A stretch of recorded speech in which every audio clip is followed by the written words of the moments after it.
ଆଜ୍ଞା କ'ଣ କହିବେ ଆଜି? ଜଗନ୍ନାଥ ମୋ ନାଁ ରତ୍ନାରାୟଣ ପ୍ରସାଦ।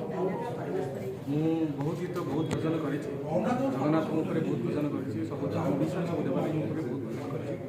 କିନ୍ତୁ ଯାହା ହଉ ମୁଁ ଆଜି ଖୁସି ଯେ ଏଇଟା ଆନ୍ଧ୍ର ମାନେ ସାଉଥ୍ ଦକ୍ଷିଣରେ ଏଇଟା ମାଆଙ୍କର ଉପରେ ଭଜନ ଆଉ 30 ମିନିଟ୍ ଗୋଟେ କାହାଣୀ। ଏ କାହାଣୀକି ନେଇ ମୋତେ ମ୍ୟାଡ଼ାମ୍ ସୁବିଧା ଦେଇଛନ୍ତି ପ୍ରଯୋଜକ କେ ରତ୍ନ ମଞ୍ଜରୀ। ଆଉ ଏଥିରେ ସଙ୍ଗୀତ କରିଛନ୍ତି ସଞ୍ଜୟ ଦାସ, କଣ୍ଠଦାନ କରିଛନ୍ତି ଶ୍ରୀଚରଣ, ସସ୍ମିତା ମିଶ୍ର ଓ ସଞ୍ଜୟ ଦାସ ନିଜେ।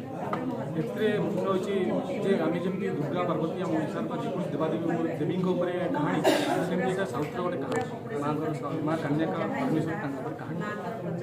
ଏ କାହାଣୀରେ ଅଧଘଣ୍ଟାରେ ମା କେମିତି ଜନ୍ମ ନେଲେ, ମା କେମିତି ସେସବୁ ତାର ତ୍ୟାଗ କଲେ, ସେ କାହାଣୀ ଦର୍ଶାଯାଇଛି।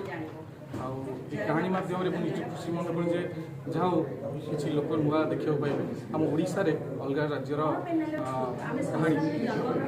ଆଉ ଏଇଟା ହେଉଛି ଆମର ମ୍ୟୁଜିକ୍ ମାଧ୍ୟମରେ ଏଇଟା ରିଲିଜ୍ ହେଲା ମାଧ୍ୟମରେ ଏବଂ ଏହାକୁ ପ୍ରଯୋଗ କରିଛନ୍ତି ଆର୍ଏମ୍ ଷ୍ଟ୍ରିମ୍ସ।